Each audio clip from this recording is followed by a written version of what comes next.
So again, good day. Bago po natin simulan itong ating video, shout out nga po pala kay DJ Motovlog 2243 at kay Sir Bricks Pontanilla 3472. So ngayong araw may tanggap po tayo na Platinum Junior 2. So ito po ay pang video kay player. So yung mga gantong DVD po, DVD player, ang nagiging issue po nito madalas ay no power. Madalang po tayo maka-encounter nito ng nagno-notice. So pinakamadalas yun po talaga. So yan, first step na ginawa ko dito, as usual, tinanggal po natin yung mga tornilyo. So para makita natin yung ating PSU. Yung ginawa ko ngayon dito, kumuha tayo ng multimeter, nilagay ko sa times 10, then hinugot ko yung kanyang power cord. Kasi yung power cord po nito minsan nasisira din po. Lalo po sa paghugot natin sa ating outlet. Minsan po kasi nakakatamaran ng bunutin dun sa mismong plug, hinahatak na lang po sa wire. So yan, nung tinecheck ko naman siya, kung nakikita po ninyo, nagde-deflect siya, kabilaan, line 1, line 2, ibig sabihin yung ating power cord ay okay po. So yung susunod natin na gagawin dito, i-check natin yung ating mismong power supply. Ayan, kung nakikita po ninyo, meron po siyang socket na kulay puti at yung component na pinakamalapit sa kanya ay yung resistor na yan. Yan po, kung nakikita po ninyo. Kung gagawin po natin dito, itetestar po natin kung ito po ay hindi pumalo, ibig sabihin ito po ay sira. So ayan, kung nakita po ninyo hindi pumalo, so ibig sabihin pwedeng busted siya. Pero syempre, para makasigurado, kailangan po natin gawin, babaklasin po talaga natin yung mismong component na yon. So ayan, ginawa ko po, hinugot ko lang yung kanyang power supply. Buo po natatanggal yan, pwede nyo pong mabunot ng hiwalay para mai-tester po natin ng mas maayos. So ayan, nakikita po ninyo naka times 10 pa rin po tayo. Tapos yung mismong power supply nilagay natin dun sa notebook kasi yung ilalim niyan ay yun yung mga pyesa niya, may mga components sa ilalim yan. Kung halimbawa may power pa dun sa mismong capacitor, pwedeng magkaroon ng short circuit kung madikit sa tornilyo o kung anong metal part dyan o metal object na nandyan sa ating table. So ayan, kung nakikita po ninyo yung 400 volts po na primary capacitor, tinester ko po kasi nag-i-stack po yun ng power. Kaya po dapat bago po tayo magdudot-dot dyan sa ilalim na yan, make sure po natin na yung primary capacitor na yon ay wala pong power. Tapos ayan po, ginawa ko yung pong resistor na check natin na busted. Hininangan ko po muna ng konting lead para po madali siyang matanggal. Kasi yung mga lumang lead po na yan, minsan matagal pong matunaw kahit mainit na po yung ating panghinang. So ayan, kung nakita po ninyo, hindi na po ako gumamit ng desoldering pump kasi mamaya ko na lang po ulit siya tatanggalin, or pwede naman na din siyang hindi gamitan ng desoldering pump kasi nga maliit lang naman yung kanyang hinang. So ayan po yung kanyang resistor. Kung nakikita po ninyo, tetestarin po natin yan. Yung pagtetestar po, meron po tayo dun sa tutorial ng ating multitester kung paano siya testingin. Yan, kailangan po mag-deflect siya kahit po baliktaran yung ating probe.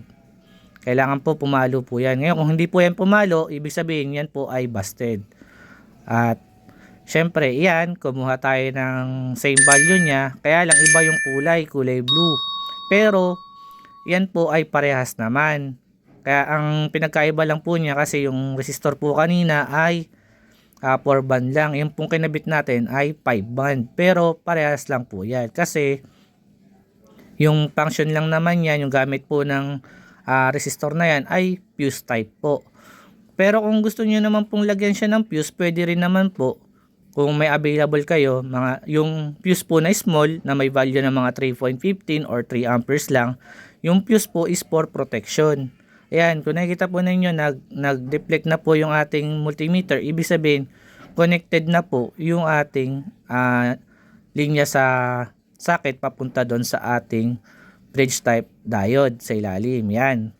Ang ginawa ko po dito, para po sure tayo na hindi na masisira kagad yung fuse natin, i-tester po muna natin yung capacitor tsaka yung bridge type diode na yan. Ayan po, kung nakikita po ninyo, yung SMD na yan. Kasi kung may shorted po yan, sigurado yung kinabit po nating parts ay masisira lang po ulit. Tapos nung nakita kong okay naman, ibinalik ko na po siya dun sa dati niyang pwesto. Yung pong needle po na sakit, tignan na lang po mabuti sa pagsasaksak kasi po baka po mabaluktot. Pero madali na naman po siyang ikabit kasi sakto lang naman po siya dun sa may pinaka butas niya. Tapos ginawa ko, kinabit ko lang yung 4 na tornilyo tulad ng dati para hindi siya kumakalog-kalog kasi yung motherboard po niyan, dalawa lang po yung tornilyo sa likod. Tapos yung pinaka-suporta po niya ay yan na mismong board ng power supply.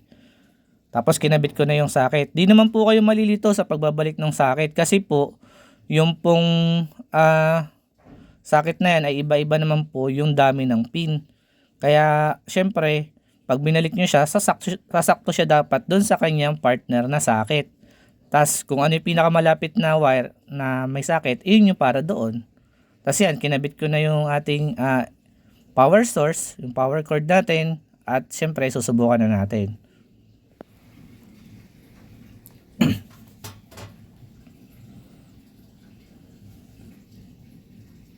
At ayan, sinaksak na po natin yung ating plug. Ayan po, kung nakikita po ninyo, naka-red na po siya na indicator. Ibig sabihin may power na po siya.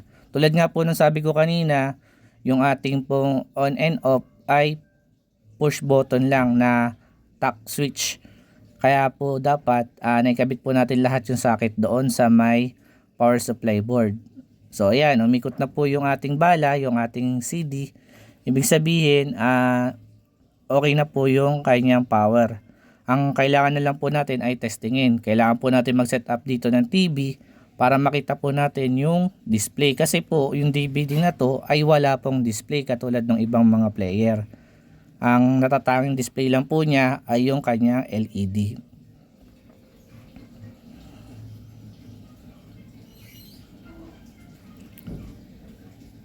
At ayan nga, tinesting na natin. Nakita po natin sa TV na nag-display na po yung brand niya. Ang hintay na lang po natin ay kung magre-read po.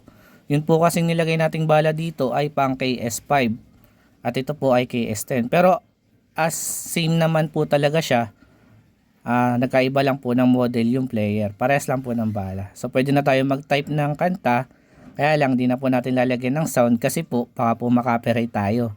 So ayan, kung nakita po ninyo, naglagay ako ng number dyan. No, meron akong kahit hindi alam na kanta, pinlay ko na siya. So ayan.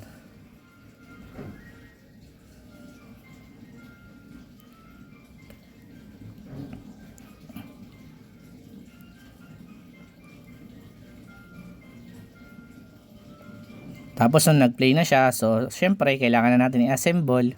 Ganun lang din, kinabit ko lang yung mga tornilyo niya. So hanggang dito na lang po ang ating video. Sana po ay may natutunan kayo. At sana po ay huwag niyong kalimutan mag-like, share, and subscribe. Salamat po. Thanks for watching. Please don't forget to like, comment, share, and subscribe.